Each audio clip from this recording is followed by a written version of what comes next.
G'day, welcome to Pints with Aquinas. My name is Matt Fradd, and that is coffee. Not great coffee, but it is coffee. Today I've got Kyle and Ethan on the show from the Babylon Bee, and we're going to discuss all things Babylon Bee-ish.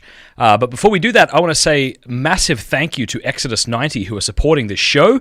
You've probably heard about Exodus 90 before. It's an ascetical program for men where you as a bloke find another group of men and for 90 days read through the book of Exodus, the Israel's journey from slavery to freedom. And during this time, you're taking upon yourself daily prayer, practices of self-denial, holding each other accountable as brothers and this sort of thing. I did it. It was bloody difficult, but really good at the same time. Here's what's stunning. They had independent research of Exodus men, and they found that at the end of the 90 days, 99% of men reported experiencing greater freedom. So they're going to do a massive launch on January 17th of next year. So you want to mark your calendars for that, January 17th. Exodus90.com/Matt, Exodus90.com/Matt. Check out their new app if you haven't already. They put a ton of money into it, and it looks really bloody great. And they've got a lot of stuff, too, for men who have already done Exodus 90 before, but want to take their spiritual journey to the next level. So whether you're Catholic or Protestant or, I don't know, Zoroastrian, this is for you, or it might be Exodus90.com/Matt, Exodus90.com/Matt. How's it going? What? Hey. Did you drink coffee with a straw? There's no way to take someone seriously, is there? Like if I was angry right now. Yeah. You are drinking coffee with a straw. It's very strange. Yeah. No matter how serious the face is, it's not. Yeah. Protestants won, Catholics 0. Okay, we'll see how we can remedy that. I don't know. It's a Catholic thing. We only drink from straws. I you knew assume that. so. Some papal council. Yeah. Came up with Yeah. that. Yeah, and then we proof text some scripture to Find justify in it. the Bible Anyway, somewhere. it is really great to have you both on the show. Massive fans of you guys. Always make me laugh. Thank you for doing what you're doing, and thanks for being on the show. Thanks for having us. Thank you, yeah. Continue. So, who started Babylon Bee? And if it wasn't you, when did you two become associated with it? Yeah, it was created from nothing by the Lord 6,000 years ago, and then we got involved. No, a guy named Adam Ford was doing a reformed webcomic, and he launched the Babylon Bee in 2016. And then I started writing for them shortly after that, and then eventually took over as the editor-in-chief. Ethan got involved a couple years later. I followed his ex-cop comic, and he followed us, and we met up. We ended up living 15 minutes from each other, so it worked out great. Happened to be neighbors, basically. Yeah. Wow. So I kind of became the second employee ever once they started actually hiring people. Yeah. We still don't pay him, but Yeah. He hasn't found that out yet. Hey, it's all for exposure. it's exposure, yeah. was it because you guys obviously made the noticeable switch into politics, which I think, as an outsider, it seemed like that was the key to your kind of explosion. Is that right? And why did you make that switch? I mean, I know you still do Christian stuff, but Yeah. Well, I really wanted Christian stuff. Ethan hates Alexandria Ocasio-Cortez, cool. Oh, yeah. and he just wanted to I just slam want to her make bear jokes. all the time. I want to make dumb jokes all the time. No, Well, the audience switched more than we. And you know how it is when you're doing online stuff and you're chasing those likes. Mhm. Well, we were doing political stuff, and those were the lower ones. The Christian stuff at the beginning was the higher, and there was a switch there. I don't know if it was sometime during the Trump presidency or when it was, but like, Yeah, I'm going to see if I can put both of you on the camera here. Already set. Boom. Ah, gee. Look at Now, that. now we Now can we look see your awkwardly two close beautiful together. heads. I like But this then a if you lot don't better than move, the one because with you in it. yeah, no worries. Right, sorry, keep going. Yeah, no, Ethan's right. There was a bit of an audience shift. Our political stuff really started to connect. And so, well, there's a couple of things there. We were doing about half political jokes and half Christian jokes pretty early on. I think of the first 15 articles we published, about half were Christian and about half were political. But the Christian stuff was the only stuff that was really going viral. And then there was a shift that happened there. I think like Ben Shapiro started sharing our articles in 2018. And so that's how a lot of people discovered us. That'll do it. That was a big one. And so that's kind of what started to take out. We still do the Christian jokes often. But yeah, there's definitely a kind of a shift there, just because that's what the audience was looking for. Do you find it just fascinating that you guys are way funnier than all of the night show hosts? Like I think people go to you for why they used to go to Saturday Night Live. Like they're just not funny anymore. And I don't know if it's hard to tell whether I'm just saying that because I'm more conservative, right, in my leanings. But I mean, who's that bloke who used to be funny? He's a Catholic, I'm ashamed to say. So there you go, 2 to the Protestants. Colbert. Colbert? Yeah, Colbert. Brutal. Just absolute, unfortunately, I'm saying cringy. My son says and we that, all know he's funny. Well, we've all He seen is. him. That's what's so weird. That's the weird thing. You look So at him what- like, that's a funny guy. I mean, what happened? I mean, I think it's just fear. I mean, I don't know. And I think that's the thing that almost makes the Babylon Bee's job easier is like making the joke, like this whole "Let's Go Brandon" thing. It's so Yeah. easy because it's just so silly. Tell people about that for those who don't follow politics or might not be from America. Ethan doesn't know anything about it. I just learned it. He finds out about stuff when he sees the Babylon Bee headline. Yeah, I get all my news from the Babylon Bee. But yeah, Yeah. there was the chance. Was it of, people, a Chanting at a sports NASCAR? game. Was it Okay. like a baseball or NASCAR something? race? They were NASCAR. chanting F you do something. Biden, was it? to Joe Biden. Yeah. Yeah, F Joe Biden. yeah. F Which Joe sounded like- Biden.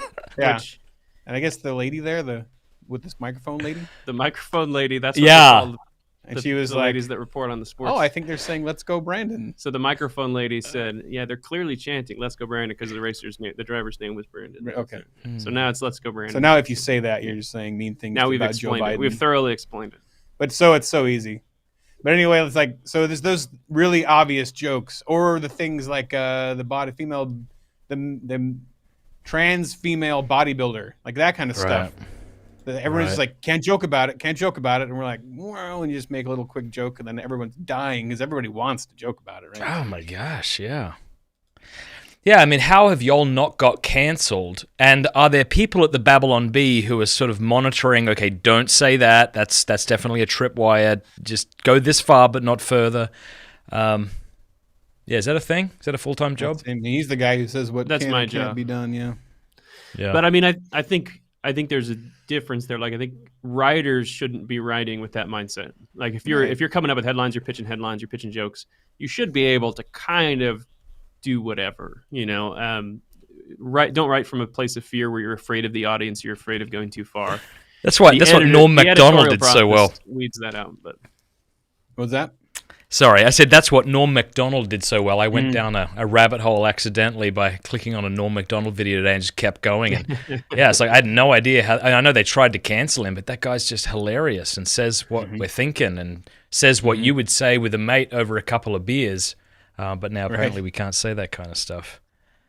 yeah. Well, I mean, and we don't really get canceled in the sense that you think of it, because canceling is always when you have a job and you just work at like Joe's Burgers or whatever, and then you say a political opinion and everyone calls Joe's Burgers and says, "I'm never eating Joe's Burgers again because this guy's a conservative," or whatever. And since we're our own thing and we're doing our own thing, there's not really a way to cancel us. But we do have a lot of the issues of social media suppression and people trying constantly. Yeah, that's where we're vulnerable.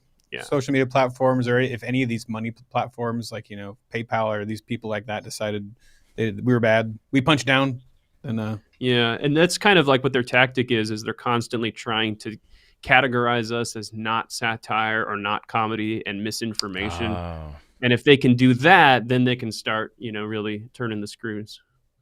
Yeah. No, I think it was you, Ethan, when I was on your show, you mentioned that maybe that's one of the reasons you hadn't been cancelled yet is because it is satire. And so to kind of try to cancel comedy is just so blatantly obvious that maybe that's why you haven't had people. It could backfire in such a huge self-own, Well, and that's what's happened so far. Every time, Snopes fact checks one of our jokes, and it becomes even funnier. Because now if you search for that joke, the first result on Google is Snopes saying, "Fact check, this didn't actually happen." Alexandria Ocasio-Cortez did not strangle herself with her shoelaces. That was a Babylon Bee joke. And so that makes it so much funnier that if you're just the jokester telling jokes and they come out and be all serious, just in terms of how that comes off. Yeah, you're like We the always do teacher that. in the room that everyone's sort of snickering about. You don't Yeah, get it. You're exactly. outside of this joke. Tell us about maybe an article that you published, and after you published it, you're like, like this is not going to land well. Well, one very early on one that we did in May 2016 was we did a joke about Jan Crouch, who was one of the owners or founders of TBN. So we mocked the prosperity gospel in this article, but we posted it on the day that she died. And we learned a lesson very early on about first of all, the Babylon Bee was basically two guys, a small Facebook group. It wasn't very big in our minds, but the reach of it had gone farther than we had really understood. So, we kind of made this joke like we're going to mock the prosperity gospel and that they claim health and wealth, and yet, they still succumb to illness. and then the next morning it was on Fox News, and I'm like, oh. Like I didn't realize. So that's definitely one. And I mean, there's always jokes you put out there, and then afterwards you're like, oh yeah, duh, I didn't see that angle, or the pushback isn't quite worth the number of laughs that you're getting for it. So we see that. You see that stuff all the time to varying degrees. And then how many ideas that you come up with, like in the coffee room or whatever, and you're like, obviously we can't do that, but is that a regular thing? Yeah, as we sip our coffee through our straws, in the coffee room, that's how we come up with jokes. Yeah, good. That's why. No, that's constant. I mean, that's we probably write 300 jokes a week, and we publish 30 or 40 of them. So yeah, it's constant. That's how you write comedy. Someone asked in the chat, who comes up with your thumbnails, because they're just as funny sometimes as the articles. Yeah. Yeah, I mean, we have a really good art team. Ethan does our really complex ones. I don't know if I can grab one off the wall here, but yeah, that's what I came on doing, just Photoshops. Yeah, Ethan does our really complicated ones because he came from the world of doing comics and Photoshops and graphics and art. And then actually we're such a small team for the most part. Oh, here's one of Ethan's. Thanks, Dan. This is our.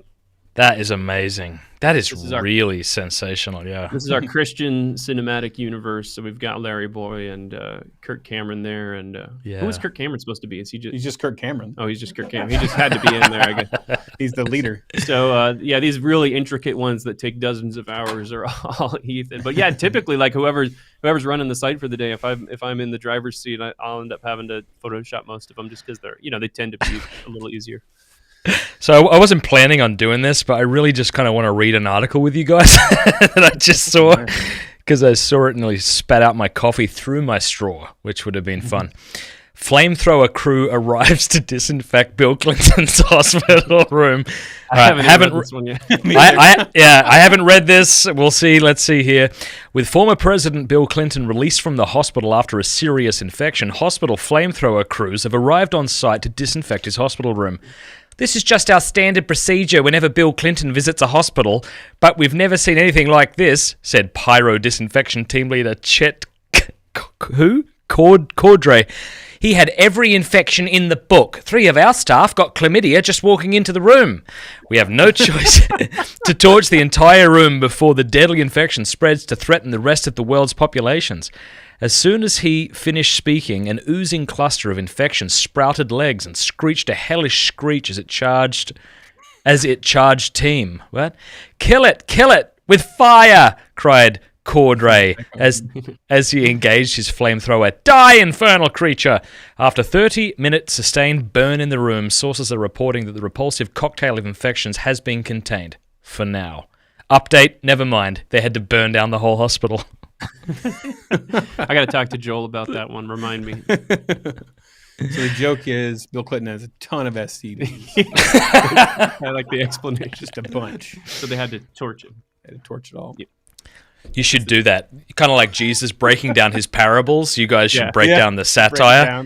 Do you get it? Do you get it? Because of the STDs? Yeah. You get it? Yeah, no, we get it, dude. Yes, we need to do that sometimes.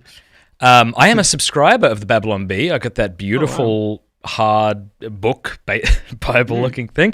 What else you got going on? Stop over there.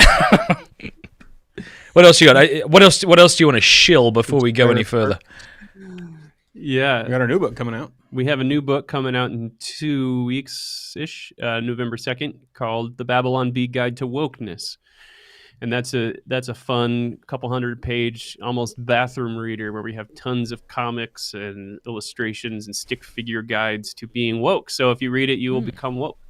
That is fantastic. We're very excited about it. Yeah. No, Can I think shill my book real quick since I got a new book out. Shill it.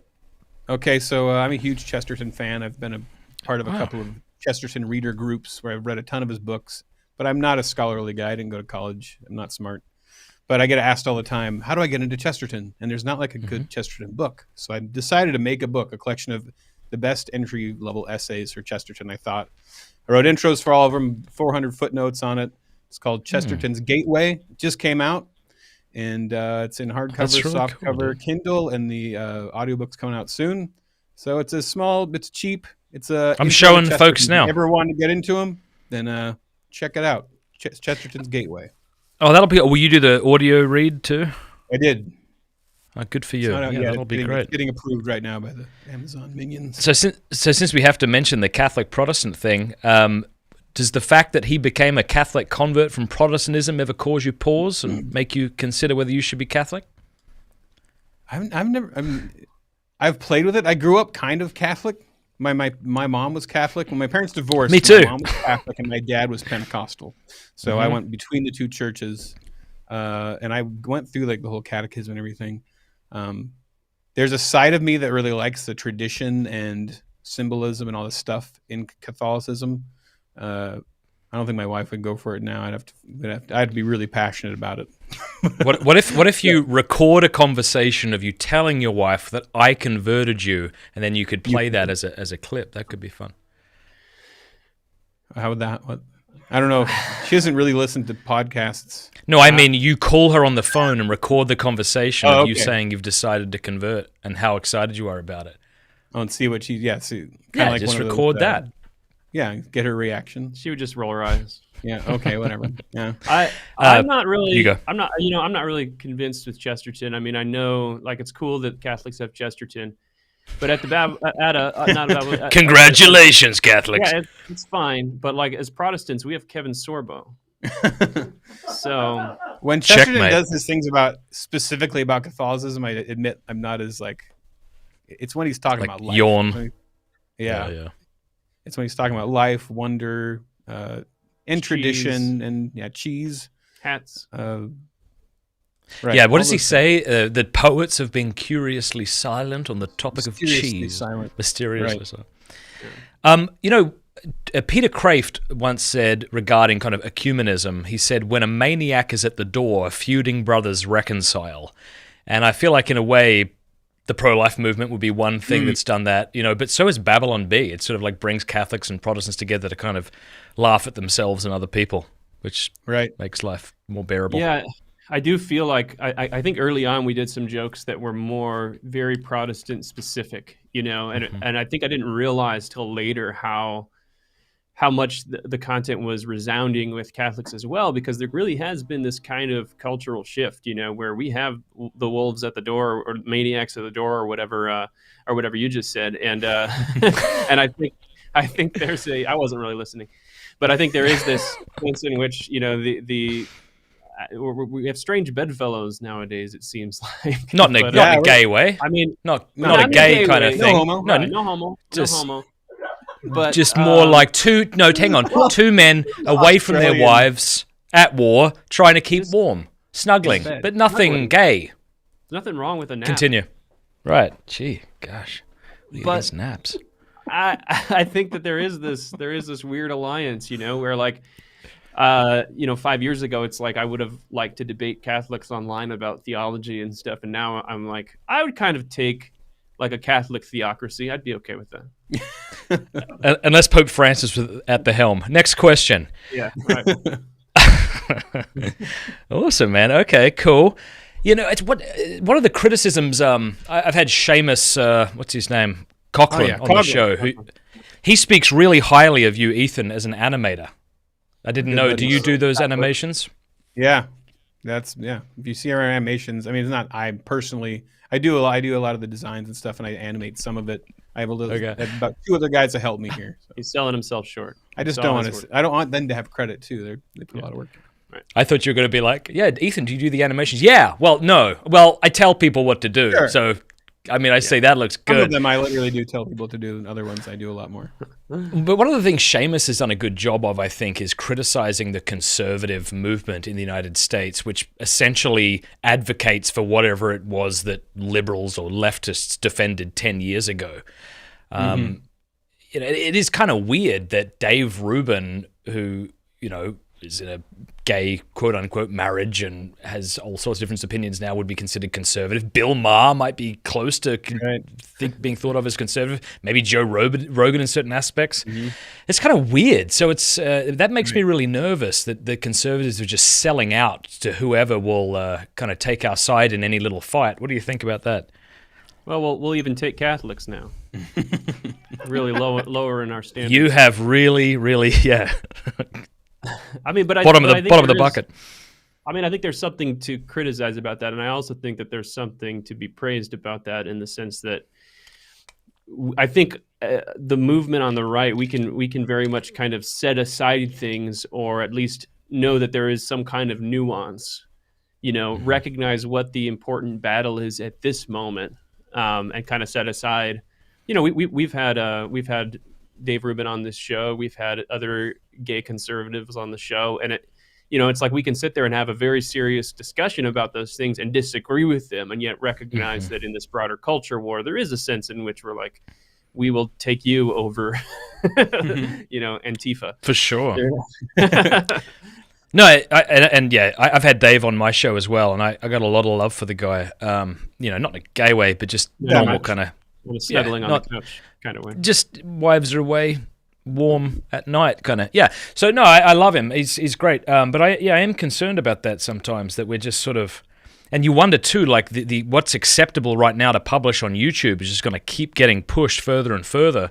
I mean, I've spoken openly about, the intrinsic disorder of homosexual acts. I've spoken against contraception. I've spoken about things that the Catholic Church teaches against. And I try to do it in a respectful, charitable way.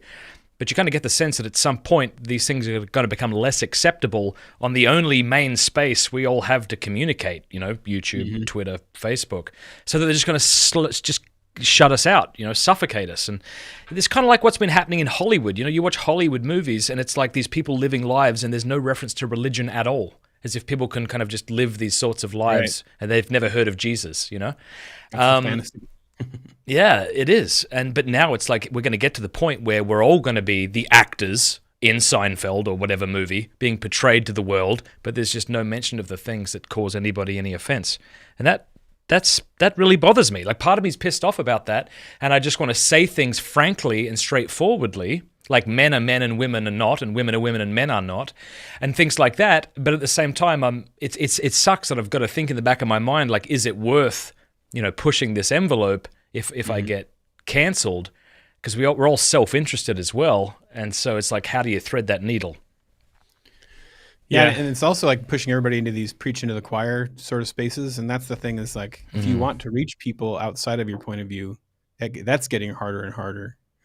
So I don't know if you need to start speaking in code languages. You can't say man or man, so you have to say like, I don't know. You'd say badgers or badgers. Badger, yeah. Just come up with like a word that everybody knows means man. Like, badgers. And then for women, it's like flamingos. Yep. I would like to say we at the Babylon Bee would like to distance ourselves from your transphobic comments. Yeah, absolutely. Right, distanced. Good. Yeah, the other thing I'm noticing too is when people begin to adopt woke language, it's almost like a lens through which they seek to make sense of the world, and we all have lenses. Religion is a sort of narrative that it could be thought of as a lens, I suppose. But you start putting the BLM lens on, and you look around, and you start making sense of reality, or the feminist lens, or whatever. As soon as I start seeing people veer in these different directions, I just look at my watch, and I'm like, okay, like in 20 minutes, they're going to be an atheist. And for several like high-profile Catholic people who I used to speak with, on different churches and different places, they have left the faith. Like Audrey Assad is a popular kind of Christian musician who kind of went down that road. And I'd love to hear your thoughts on that. And I'm really glad that you guys are putting out this book on wokeism, because it's a great way, like humor's a great way to, it's like what do you call it? Like an antidote, for my kids. Like I want my kids to read this so they can see how ridiculous this stuff is, so that when they encounter it, they can laugh at it. So let's talk about laughing at people. Not with them, you understand? Right. Only right at them. Only at them, at their stupid, dumb faces. And pain, and their pain. Well, the real problem, all these people are leaving the faith, is because they're Catholic. The Protestants, we've never had that problem. So Right. all the Christian Protestant musicians and authors and stuff are still going strong. But yeah, no, humor is just such a great tool, because to me, what it is like it kind of shakes you out of your apathy or numbness to something. Because if you browse Twitter, it's like everybody's talking about something and they're all mad about it. You can read 100 think pieces on the same thing from the same perspective. A piece of news comes out and you kind of know what Ben Shapiro's take is going to be, or what CNN's take is going to be, what Fox News take is going to be. So to be able to kind of come at it, and I think Ethan calls it like the third angle, to find that comedic third angle that we can come at. Stole that from somebody, I can't remember. Is a great way to kind of tear it to shreds and shake people out. G.K. Chesterton said, humor can get in under the door while seriousness is still fumbling at the handle. And I'm going to get that tattooed on my lower back. Tramp stamp. That's brilliant. Let's see. Cracklin just asked, why are you called the Babylon Bee, and is using the image of the bee problematic to the bee community? Very problematic, yeah. But we identify as bees, so it's fine. But we're Babylon Bee was come up with by Adam Ford, who he was toying with a lot more generic names at first. It was very much like ChristianNewsReporter.com and like all this stuff. And it was kind of a stroke of luck or fate, if you're a Calvinist, that it became a much broader symbol than that, which we love. But Babylon is kind of like this idea that we're living in Babylon and in exile, and it's dispatches from Babylon. The bee has a stinger too, which is great for a satire site. Yeah. But it's become a symbol. It's like Batman's bat. So. Do you know about the Catholic satire site? I don't know if they're still going or if you broke someone's kneecaps and they're now out of business, but they were called Crossing. What were they called? Eye of the Tiber, which is the river that goes around the Vatican. Yeah, that's it. Corresponded with those guys a little bit. Bonded? Cool. What? Oh, you said I have corresponded with those guys. Corresponded. Sorry. Yeah. Coarsely bonded. Not in a gay way. So, this is an example. I don't mean to point to Chloe's comment here, but she said, not true. Josh Harris left the church and he was Protestant. So my question is, how many people don't understand your jokes still? I'm sure in the beginning, when people didn't know who the Babylon Bee was, you were putting out articles and people were sharing it and they were shocked. How often does this still happen? All the time. That must be so fun. It's the internet. It's a blast. Yeah. I think, though, the initial wave of that has died down, because that first year or two, we were constantly getting fact-checked for the dumbest articles that were so obviously satire. And I think as the brand kind of got more recognized, you kind of, we weeded out the weak of those people who who just, didn't recognize our brand and stuff. But yeah, it's all the time. Just all the time people don't get it. I don't mean to tell you how to do your job, but here we go. One thing you could do that I think would be hilarious is just like videos where you go through comments of people misunderstanding articles. I would just find that hysterical. We do that on our podcast. That's why I don't work for you. It's the Babylon Bee podcast. You'll get to see us do that now and then. Yeah, we do that. We share our favorite confused comments every week. It's a great idea that we already had. Yeah. Well, that just shows you that I don't watch you. Okay, I love...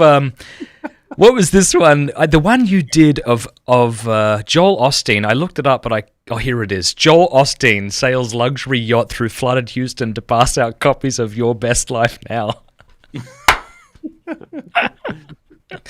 Now that was believed to be real, right? That was a huge controversy. And so, hilarious. Legally, like, what's your responsibility as a satire site? Do you just have to have a disclaimer somewhere so that Joel Osteen won't sue you, or how does that work? Well, we just try to fool as many people as possible. Yeah. But really, like, Satire slurping is that coffee. satire is pretty well protected by the First Amendment, to where like people will like try to sue or whatever, and it's just no lawyer. I'll even take the case. But yeah, Okay. I think there are some regulations, like you should say satire somewhere. But like our site actually says it more prominently than the Onion's does. Like if you search Babylon Bee, the little header or whatever, and it comes up, says your trusted source for Christian news satire. If you search the Onion, it says like the world's most trusted news source, you know. And they have a satire, like one word that says satire buried in an FAQ somewhere. But yeah, I mean, we don't feel the need. It kind of ruins it if you slap the satire label like in a headline, or you just right there. this is a joke, here it comes, Well, this is fake. You know, like that's part of what makes the humor, is that you're not prepared for it because you're prepared to read a real news headline. Now, you know, it's funny because I used to read The Onion quite often, but honestly, since finding your site, I honestly almost forgot about them. So when you brought them up, I'm like, oh, are they still a thing? I guess they are. I'm sure they're very funny, but have they sort of given in to the woke overlords like much of mainstream, news has it, or no? I don't pay a ton of attention to everything they publish, but I mean, they're definitely more on the left. I do think they do a good job of kind of satirizing everyday life quite a bit. And most of their political jokes, they try to kind of land in the middle. Okay, good for them. I think which I think is a fine way to do it. Obviously, a headline here and there comes out, and I'm like, oh, I don't agree with that. But you can always appreciate the good, the craft of a good joke, even if you disagree with it. Yeah, I disagree with that, but this is funny. Nebraska governor announces program to help lift children out of violent cycle of corn cults. I don't know what that's in reference to, but I like it. Oh, yeah, it's Children of the Corn. Stephen King. What? Yeah, him and his son wrote that. Oh, not Children of the Corn. What was that? What was that? That little book him and his son wrote together. Doesn't matter. Next question. Doesn't matter. I know which one you're talking about. Yeah. What's it like when you take a shot at Trump? Back when Trump was, in office, what was that like, seeing the response to that? Because right before the election, I released a video on my YouTube channel saying why I will not vote for Donald Trump. And in it, I said, because I'm Australian and you won't let me. But so many people didn't even watch that video and got pretty angry, and even had people calling me, is it true? So what was that like? Because I think it's really cool to try to make fun of both sides. I mean, there's humor to be had everywhere, but how did your fan base respond to that, and what was that like for you? I mean, yeah, that's hard because I don't know which, you make a Trump joke, people that might not have been your fan base might get in there, and like Trump apologists all over the internet ready to pounce, But yeah, we would get but during those days, we get more hate mail about Trump than anything. You'd think it'd be from the left, but it's Trump apologist people like coming at you. Anybody who's a radical, who's like religiously zealous about their political beliefs, can't abide any mockery on it. So that comes from all sides. That comes from the right, the left, libertarians, whatever. I mean, yeah, anybody who's kind of absorbed their politics as their religion is going to freak out. There's snowflakes on both sides. So we definitely saw that with the Trump crowd. But I think most of our Trump humor, we tried to keep pretty good natured, where we weren't doing the late night host, Orange Man bad. No, it was more creative. Yeah, so that it's called him a megalomaniac, I think. Yeah, we just called him an insane antichrist. So very middle of the road. Yeah, we just we said that he would make deals with Satan. Well, that's what's funny is people would say that we went lighter on the right, that we go lighter on the right, then we go on the left, and we'd like call him Satan, And yeah, we're saying well, yeah, if Satan had like more conservative values, we'd vote for him. Yeah, if Satan ran as a Republican, most Republicans would vote for him. Well, I don't mean to get overly serious here, but it does seem that we're so tired of our leaders being weak in regards to certain issues, like abortion, say. It's almost like no matter what other proposal this person has, so long as they're strong on abortion, we'll discount the crazy, we'll discount all the other things. So he might be loud, he might even say some racially insensitive or stupid things, but we'll bloody well gonna go with him anyway. And I get it, I think. Yeah, I get it. I feel the temptation as well, but I don't want to be that way. I don't want to be like, well, he's clear on abortion. He says a ton of other things that are unnuanced at best, and therefore he's basically the second coming. Yeah, that's scary stuff. Yeah, I don't know. I mean, if there is an issue to do that on, it's babies being murdered, Sure. like, so for me, that's actually what I ended up voting for Trump after that was my first vote I ever cast, because I typically would not vote. Yeah. And I ended up voting for him just because just basically the abortion thing, so I kind of fall in that. I had a friend say to me, I'm going to vote for who I think hates us less. And I thought, that's a really good standard. So that's why I would have voted for Trump if I could have, yeah. Yeah, I think we even ran a Babylon Bee article like that, like conservative man just voting for whoever's least likely to throw him in jail for his beliefs or something like. Yeah. So how do you keep a sense of humor in the face of all of this? Because sometimes it does feel pretty dark and pretty scary the way things are going. I mean, there's certain headlines that are in the news right now, in regards to, say, sexual abuse cases in high schools and things like that. And people are kind of, it's just terrifying. I'm really glad you guys are, helping us laugh through it. But what's that been like? He's got to embrace the hilarious side of sexual abuse scandals. I was nodding, and I had to stop. I'd like to distance myself. Set me up. Well, G.K. Chesterton's got that great essay on chasing after one's hat. In my book. And it's in Ethan's book, so buy the book, so I can turn everything into selling Ethan's books. But he talks about how you have to kind of recognize that you are the star of this. In one sense, you're the star of this like epic adventure, and at the other Chaplin movie. Yeah, and the other time you're the star of a comedy, and if you can find the humor in everything. Yeah, he kind of talks about a man whose hat gets blown off and he's all upset that he has to chase it, but he would have such a better time in life if he realized that he was the star of a sitcom. And how much enjoyment he was bringing everybody watching. He didn't say sitcom, but That's really good. I think it was Chesterton who said something, and you can let me know, Ethan, how wrong I am here, that an inconvenience is an adventure wrongly considered. Nailed it. Have you heard that? And the inverse. And the inverse of that, yeah. So I'm going to buy it right now. Right now. Oh, nice. I don't care how bored everybody is that I'm taking time out to buy a... If I was professional, I would have sent you a copy before I came on your podcast. Actually, I'm not going to buy it, and that'd be great. No, I'll buy it. Yeah. Good for you, Can we dude. count on you for a pledge for 10 copies? No. Right now. Right now, in this moment. Okay, why is it... Certainly Catholics shill stuff, and there's creepy Catholics, and obviously. But the kind of televangelist thing where it's like Jesus hasn't come back because you haven't donated does seem to be a kind of like Protestant televangelist thing. Yeah. Is that, maybe it's more of an American thing? I don't know. Any thoughts on that? They got the idea from the guys selling indulgences back in the But yeah, Protestants for. I don't know why that's a uniquely Protestant thing beyond that we just kind of all do our own thing, so there's nobody that's the liberal theology. So there's no hierarchy of people that go, yeah, we're going to shut that down, which obviously maybe that has its own unique challenges, but actually that would be a cool satire article. You could talk about Matt Fradd or Pope Francis or somebody complaining about Protestant televangelists as they're selling indulgences. That would actually be piss a lot of people off, but it's definitely funny. Is this whole thing just an attempt to get us to write get a headline on? About you? Yeah, that's all I need. Okay, and then I'll be all right. Well, happy. We'll do it. Are we done here? So, no. I don't believe you. We're going to stay on. I'm going to buy the 10 copies. Then you'll do it. No, I was telling Ethan this actually would be funny for Catholics. You got to do one occasional Catholic-only article. I think we'd all really appreciate it and like you more if you did that. Back in the 90s, where people were trying to push for females to be ordained as priests, you'd sometimes have women outside of seminaries with placards that would say, "Let us in." And I think it would be a cool article to have a group of men outside of a convent complaining about the sexism of Holy Mother Church that won't allow them to dress in habits and become nuns. Come on, that's pretty good, eh? That'll be a huge banger. That'll get shared 3 times. 3 Catholics are going to fall over laughing, and that's it. Scared by you, but yeah, exactly. All right, let's see here.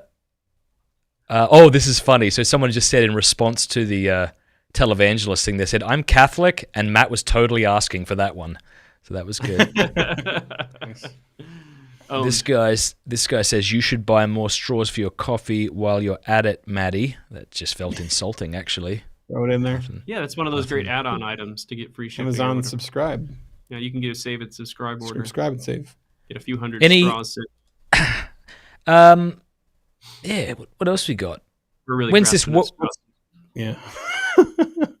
What's on your subscribe and save? When? Oh, you go. Coffee, cups, Granola bars, toilet paper, Gatorade. We get a lot of Gatorade. mouthwash for my cigar smoking. Oh. All right, we're just filling up time for you until you have Yeah, a we're just helping you question. I'm just not talking because you're talking. out. Okay. Well, go ahead. Somebody says, Sarah says, will you ask them if they'll do a joke about QAnon? Haven't we? Come on. We've done Not jokes. necessarily now, but have you done that? Or?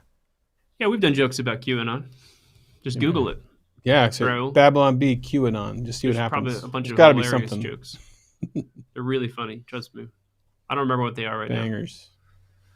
But yeah, we've definitely done QAnon jokes. Did you keep Sweet. going to that church that was doing I'm QAnon? That church? you Oh went to? yeah, no, I'm not still You going went? there. Okay. It's those Protestants, man. I'm not 100% sure what QAnon You went to a is. church and the pastor started talking QAnon stuff. He's like, "Oops, Yeah, that happened. oops, they're out." Okay, I'm going to ask. Yeah, we lost. No, and that happened. Yeah, I'm looking at these questions, but I'm not happy with any of the Love it. people viewing because none of the questions are terribly good. So I'm going to cancel Oh. that and just Cancel. But thank you kindly for coming on. And, everybody's heard of Babylon Bee, but to the one guy who's watching who hasn't, go check you out, babylonbee.com, and tell us about this woke book, when it's coming out, and how I can get it so that I can indoctrinate my children about the insanity of wokeism. The Wokeness book, the Babylon Bee Guide to Wokeness, comes out November 2nd, and it's available on Amazon and other book shops that don't hate you. And it'll be available also at our store at shop.babylonbee.com if you want to buy it directly from us. And it's a fantastic way to spend 30 minutes when you're on the toilet. It's very visual. You can just flip to any page. Lots of comics and It's jokes. purely, there's images on every page. It is very funny, and I am very excited about it. It is lavish. It is Okay. humorous. Is there a link to that right now, or is that not yet out? It's on Amazon. Yep. You can pre-order, I believe. Oh, okay, excellent. Well, I'll put links to count the on you. Chesterton book and the wokeism. You can count on me. You can't count on that, no. But I will put a link in the description below. You can count on that. Bet your bottom dollar. All right. Thanks a lot, guys. Anything else? Or we're pretty much at the bottom of the barrel here, I think so. Yeah. Correct. Did we resolve the Catholic Protestant Oh, yeah. over the past 500 years? I don't know if we did, yeah. But I think we got It's close. on I feel like we hold made for progress. now, We you made know? progress. I think the progress I'm seeing online, where I do see it, and often, obviously, many places you don't see it because it's a lot easier to be smug and condescending towards people. But I am seeing people who are really trying to understand what the other side, if you want to say that, is saying. We're kind of moving away from our 90s styled apologetics about when a Protestant says this, you say this. And I am seeing in the more fruitful back and forth, people being like, okay, what is it you mean again? I know you're wrong, but help me understand this. Right. And that's been really cool to see, actually. And you guys having people on like Jonathan Pajot and me and others, I think is just, evidence that, good things are happening in that sense. Yeah, absolutely. And I think I approach most of those conversations not from the 90s apologetic, like you say, of like, how do I get him from here to here? But like, I would like to understand you better. I'm not going into this thinking I'm going to convert you. I'm going to rely on the Holy Spirit to convert you to Protestantism. My earplug just came out. Oh, so I didn't just told a hear the great last- joke. It was I'm sure it really was funny. brilliant. Hey, why don't we wrap up that way? Could we tell like a short joke each? Do you have any good short jokes? joke. Yeah, I think so. I'll begin because it's really offensive, but it's my mum's favorite joke. And when my dad, this is the funniest part of the joke, when my dad told my mum this joke, she was driving the car and he had to grab the steering wheel because she was crying with laughter. Are you ready to judge my parents right now? Yeah. Yeah. All right, here you go. So this guy walks into a psychiatrist's office wearing nothing but cling wrap. And the doctor says, well, clearly I can see your nuts. Not bad. Not in a gay way, just Not in the, snuggling on the couch. no jokes. Yeah. Your shot. Googling joke. There are three types of people in the world: those who can count and those who can't. Is that the joke? That is the joke. Hey, wait. You want to do this one? I got one. I got a really funny one for you. Did you hear about the Italian chef who died? No, I didn't. No. He passed away. Oh, Yeah, Mamma mia, all right. that was good. Because of That's pasta? pretty good. Yeah. Yeah. John just wrote in. He said, "What do you call an alligator in a vest? An investigator." Hey, I like it. it's not bad. Nothing wrong with a good dad joke. Yeah. No, that's all I got. Yesterday, I actually played. I said to my son, "Heads I win, tails you lose," and we played for about 5 minutes before he caught on. It was my favorite dad joke I've done all year. All right, guys, I'm going to let you go. God bless you. Thank you very much to everybody out there. Be sure to go check out the Babylon Bee. We'll put links in the description to Ethan's new book on Chesterton, which will be a gateway drug, not just to Chesterton, but Catholicism, and then also the new book they've got out on wokeism. Thanks a lot. Bye. Thank you. Thank you.